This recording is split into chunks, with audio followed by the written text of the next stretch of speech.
حضور کے زمانے میں جو یہودی موجود ہیں بڑے پارسا بنتے تھے کہ ہمارے آباء و اجداد یہ تھے، ہم نے یہ کیا، ہم نے وہ کیا۔ حضور علیہ الصلوۃ والسلام نے سارے واقعات ان کے بیان کر دیے بغیر کسی کتاب سے پڑھے کہ جو تم بات کر رہے ہو در حقیقت ایسی بات ہے نہیں، تمہارا کردار، تمہارے آباء و اجداد کا کردار اور طرز عمل رہا کیا ہے وہ میں تمہیں بتاتا ہوں۔ وَاسْأَلْهُمْ عَنِ الْقَرْيَةِ الَّتِي كَانَتْ حَاضِرَةَ الْبَحْرِ، اور ان سے اس بستی کا حال پوچھو کہ جو دریا کے کنارے پر واقع تھی۔ اِذْ يَعْدُونَ فِي السَّبْتِ، جب وہ ہفتے کے دن کے بارے میں حد سے بڑھنے لگے۔ ہفتے کے دن ان کا صرف عبادت کا مختص تھا کہ آپ نے صرف عبادت کرنی ہے بس۔ اِسْتَأْتِيهِمْ حِيتَانُهُمْ يَوْمَ سَبْتِهِمْ شُرَّعًا وَيَوْمَ لَا يَسْبِتُونَ لَا تَأْتِيهِمْ، فرمایا جائے کہ جب ہفتے کے دن تو مچھلیاں پانی پر تیرتی ہوئی ان کے سامنے آتی، اور جس دن ہفتہ نہ ہوتا اس دن مچھلیاں نہیں آتی۔ یعنی ہفتے کے دن شکار کرنے سے بھی کیونکہ منع کر دیا، شکار نہیں کرنا ہے، لیکن انہوں نے کیا کیا، اب انہوں نے دیکھا کہ ہفتے والے دن تو زیادہ مچھلیاں آتی ہیں۔ یہ زیادہ مچھلیاں کیوں آتی تھیں؟ کذالک نبلوہم بما کانوا یفسقون، اسی طرح ہم ان کی نافرمانیوں کی وجہ سے ان کی آزمائش کرتے تھے، آزمائش میں مبتلا کر دیا تھا انہیں کہ جس دن منع کیا ہے اسی دن زیادہ ہوگا۔ تو وہاں شکار سے منع کیا گیا تھا، یہاں شکار نہیں کرنا ہے، لیکن انہوں نے ہیلا یہ کیا کہ وہاں سے چھوٹی چھوٹی نالیاں بنا لی کھودتے ہوئے اور یہاں جمع کر لیا۔ بھائی یہاں تیر کر آ جائیں گی ہفتے کو، تو ہفتے والے دن ویسی بہت آتی ہیں تو یہاں جمع ہو جائیں گی، اتوار کو یہاں سے نکال لیں گے، تو اللہ کے فرمان پر بھی عمل ہو جائے گا، نافرمانی بھی نہیں ہوگی، اپنا کام بھی ہو جائے گا۔ اسے کیا کہتے ہیں؟ ہیلا۔ لیکن یہ شرعی ہیلا نہیں تھا، یہ حرام و ناجائز ہیلا تھا، سراسر اللہ کے حکم کو بدلنے والا ہیلا تھا۔ اب اگرچہ یہ بولیں کہ ہم نے شکار نہیں کیا، تو یہ شکار ہی کی تو صورت تھی جو تم نے یہ کام کر لیا۔ بہرحال انہوں نے یہ ہیلا اختیار کیا۔ پھر اللہ نے فرمایا کہ اور جب ان میں سے ایک گروہ نے کہا کہ تم ان لوگوں کو نصیحت کیوں کرتے ہو جنہیں اللہ ہلاک کرنے والا ہے اور یا انہیں عذاب، سخت عذاب دینے والا ہے۔ ان میں تین گروہ بن گئے، ایک تو یہ نافرمان، دوسرا ایسے تھے جو ان کو سمجھاتے تھے کہ بھائی نہیں کرو، اور تیسرا گروہ وہ تھا جو ان کو برا سمجھتا تھا، برا کہتا تھا لیکن ان کو سمجھاتا نہیں تھا۔ تو جو گروہ ان کو برا سمجھتا تھا لیکن سمجھاتا نہیں تھا، وہ سمجھانے والوں کو کہتے یار چھوڑ دو ان کو ان کے حال پر، اللہ تو ویسے ہی انہیں سخت عذاب میں مبتلا کرنے والا ہے، یہ تو بڑے نافرمان قوم ہو گئی ہے، ان کے حال پر چھوڑ دو، اب سمجھانے کی کوئی ضرورت نہیں ہے۔ تو جو ان کو سمجھاتے تھے، نیکی کی دعوت دیتے تھے، وہ کیوں سمجھاتے تھے؟ تو انہوں نے کہا کہ تمہارے رب کے حضور عذر پیش کرنے کے لیے کہ شاید یہ ڈر جائیں۔ سمجھانے والے پھر نہ سمجھانے والوں کو کہہ رہے ہیں کہ یار ہو سکتا ہے کہ مان جائیں، حجت قائم ہو سکتی تھی، تو کہا کہ اللہ کے سامنے عذر خواہی سے بچنے کے لیے ہم ان کو سمجھاتے ہیں۔ پھر جب انہوں نے اس نصیحت کو بھلا دیا تو جو انہیں نصیحت کی گئی تھی تو ہم نے برائی سے منع کرنے والوں کو نجات دی اور ظالموں کو ان کی نافرمانی کے سبب برے عذاب میں گرفتار کر دیا۔ سمجھانا فائدہ دیتا ہے، سمجھانا چاہیے، اور اللہ کا شکر ادا کریں کہ ہمیں سمجھانے والے موجود ہیں۔ سامنے والا سمجھے لازم نہیں ہے، ہم جو کہہ رہے ہیں من و عن وہ قبول کر لے یہ بھی لازم نہیں ہے۔ سمجھانے والے کا، داعی کا کام پہنچا دینا ہوتا ہے حکمت کے ساتھ، کبھی نرمی سے، کبھی سختی سے، مختلف انداز سے۔ وہ الگ بات ہے کہ بعض منصب ایسے ہوتے ہیں وہاں سختی بھی زیادہ کی جاتی ہے، جیسے مثال کے طور پر ماں باپ ہیں تو ظاہر سی بات ہے وہ سختی زیادہ کرتے ہیں کیونکہ وہ ایک ماں باپ کا منصب ہے، وہ ان کے ماتحت ہیں، تو جب ماتحت کو سمجھانا ان پر ظاہر سی بات ہے بہت سی دفعہ واجب و فرض ہوگا، ہر دفعہ تو مستحب نہیں ہوگا، ان کی تربیت ان کے ذمے ہے، تو وہاں تھوڑی سختی۔ لیکن عام عوام میں اگر ہم دیکھیں واضح و نصیحت کرنا، ایک دوسرے کو سمجھانا، وہاں پھر حکمت عملی کے ساتھ سمجھایا جائے، سمجھانے کو ترک نہ کیا جائے۔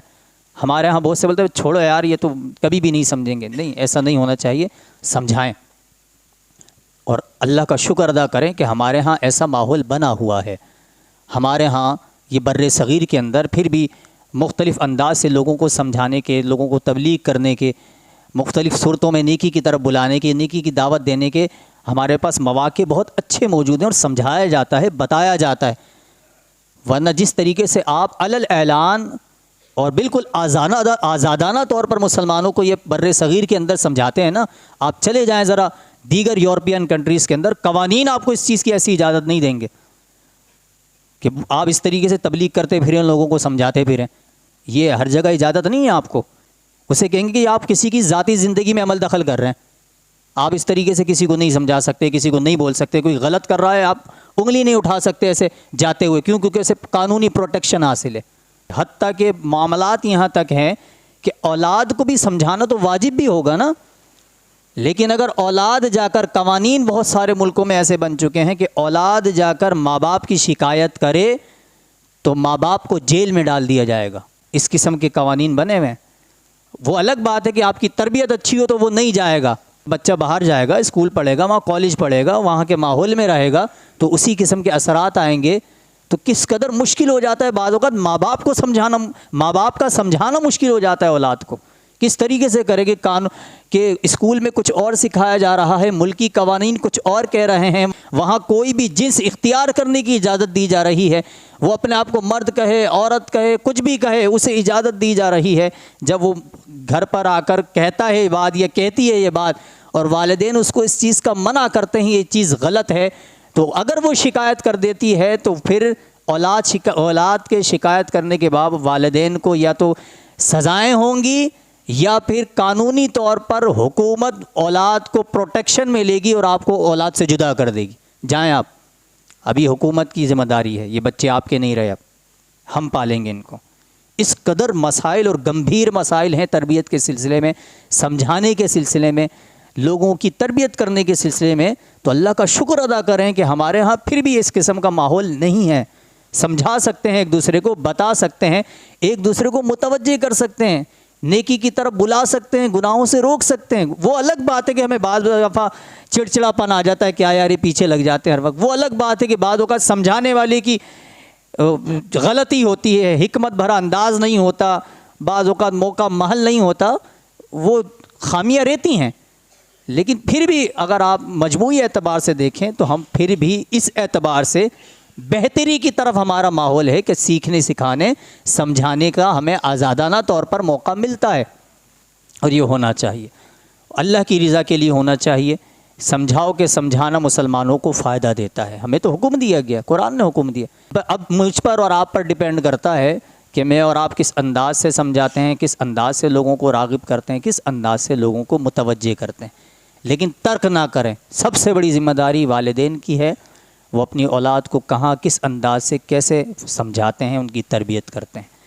ان کی تربیت کرنا انتہائی مشکل کام ہے اس دور کے اندر، جبکہ اب ہر چیز آپ کی ایک ڈیوائس کے اندر آ چکی ہے اور ہر معاملہ آپ کے سامنے کہ کس قدر ہم تیزی سے گناہوں کی طرف اور معاملات حالات کس طرف جا رہے ہیں، آزادانہ طور پر کس انداز سے جا رہے ہیں۔ اس ایسے حالات میں والدین کی کتنی ذمہ داری بڑھ جاتی ہے، اندازہ ہے مجھے اور آپ کو اس کا، کس قدر ذمہ داری، بے چینی ہونی چاہیے۔ اگر مجھے اور آپ کو سکون سے نیند آ جاتی ہے نا، اور مجھے اس چیز کی پرواہ نہیں ہے کہ میری اولاد کا کیا بنے گا، میں اپنی اولاد پر صحیح توجہ دے رہا ہوں نہیں دے رہا، ان کا میں نے مستقبل کس انداز سے دیکھنا ہے، میرا طرز عمل، میرا طرز زندگی، میرا طرز تجارت یا میرا کمائی کا طرز یا میرا ماحول میرے بچے پر کس انداز سے اثر انداز ہو رہا ہے، کبھی سوچا ہے اس پر؟ نہیں۔ الحمدللہ ہم بچوں کو نیک بنانا چاہتے ہیں، بچوں کو اچھائی کی طرف ڈالنا چاہتے ہیں، اور اس کے مظاہر موجود ہیں۔ ہم مدرسے میں ڈال دیتے ہیں، بچوں کو حفظ کرواتے ہیں، اور مختلف معاملات میں ہم دیکھتے ہیں کہ بچوں کو ہم چاہتے ہیں کہ وہاں جائیں، لیکن میں اور آپ اگر نہیں سدھرتے اور میں اور آپ اپنے طرز زندگی تبدیل نہیں کرتے تو ان پر اثرات کیسے ہوں گے؟ کہ مدرسے میں جا کے آپ سمجھتے ہیں وہاں بہت کچھ بن کر نکل جائے گا، صحیح ہے، اثرات ہوں گے، بالکل ہوں گے، لیکن اگر ماں باپ اپنے آپ کو تبدیل نہیں کرتے اور انہیں ایسا انوائرمنٹ، ایسا ماحول فراہم نہیں کرتے کہ جو وہ سیکھ رہا ہے پھر وہ یہاں آ کر امپلیمنٹ کرے، وہ یہاں آ کر اس پر عمل کرنے میں آسانی ہو، وہ میرا طرز عمل دیکھ کر ایک نصیحت حاصل کرے۔ استاد کا مقام و مرتبہ بہت بلند ہوتا ہے، کیا ہی اچھا ہو کہ ایک باپ ہی استاد بن جائے۔ ضروری نہیں ہے کہ آپ کو پڑھانا آتا ہو، ضروری نہیں ہے کہ آپ ان کو درس نامی کروا سکتے ہیں، حفظ کرا سکتے ہیں، ناظرہ پڑھا سکتے ہیں، لیکن آپ کا تربیت کرنے کا انداز ایسا ہو جائے کہ کل کو وہ سر اپنا فخر سے بلند کرے کہ میرا سب سے بڑا استاد میرا باپ ہے، میری سب سے زیادہ تربیت میری ماں نے کی ہے۔ اسی کا نتیجہ الحمدللہ ہمارے استاد کے اثرات بھی، ان کے اقوال بھی، بزرگوں کے اقوال بھی ہم پر زیادہ اثر کرتے تھے۔ تو یہ کوئی ماں باپ ہونا ایک بہت بڑی ذمہ داری ہے اور شرف کی بات بھی ہے۔ کیا ہی اچھا ہو کہ اس انداز سے آپ اپنی اولاد کو پروان چڑھائیں کہ بروز محشر آپ کا سر فخر سے بلند ہو جائے، یہ آپ کے لیے بخشش کا ذریعہ بن جائے۔ لیکن اس کے لیے محض چند ایک مدرسوں میں بھیجنا کافی نہیں ہوگا، صرف ان پر ہی بوجھ ڈالنا کافی نہیں ہوگا، سارا بوجھ انہی پہ ڈال دے۔ بھائی مجھے اور آپ کو بھی تبدیل ہونا پڑے گا۔ جب میں اور آپ بھی اپنے اندر تبدیلی نہیں لے کر آئیں گے تو جس انداز سے آپ چاہ رہے ہیں نا اس انداز سے نتائج حاصل نہیں ہوں گے. مشاہدہ یہی کہتا ہے. ہمارا مشاہدہ تو یہی ہے، چونکہ ہم تعلیم و تعلم سے وابستہ ہیں. ہم ایک عرصہ ہو گیا مجھے پڑھاتے ہوئے، 20 سال تقریباً ہو گئے. تو ہم نے دیکھے ہیں معاملات، بہت دیکھے ہیں کہ کس انداز سے والدین کی سوچ و فکر ہوتی ہے، کس انداز سے ڈالتے ہیں، پھر کس انداز سے گھروں کے ماحول ہوتے ہیں، پھر اس کے نتائج کیسے نکلتے ہیں. تو یہ ایک ہمدردانہ مشورہ ہے. سمجھاتے رہیں، سکھاتے رہیں، فکر مند ہوتے رہیں، اور اللہ تعالیٰ سے دعا بھی کرتے ہیں. دعا ایک بہترین ہتھیار ہے. دعا کو نہیں چھوڑیں کہ اللہ میری آنکھوں کی ٹھنڈک بنا دے. ربنا هب لنا من ازواجنا وذریاتنا قرۃ اعین واجعلنا للمتقین اماما. یہی تو دعا ہے. تو دعا بھی کرتے رہیں اور کوشش بھی کرتے رہیں. انشاءاللہ رب کائنات مجھے اور آپ کو ضرور کامیابی عطا فرمائے گا.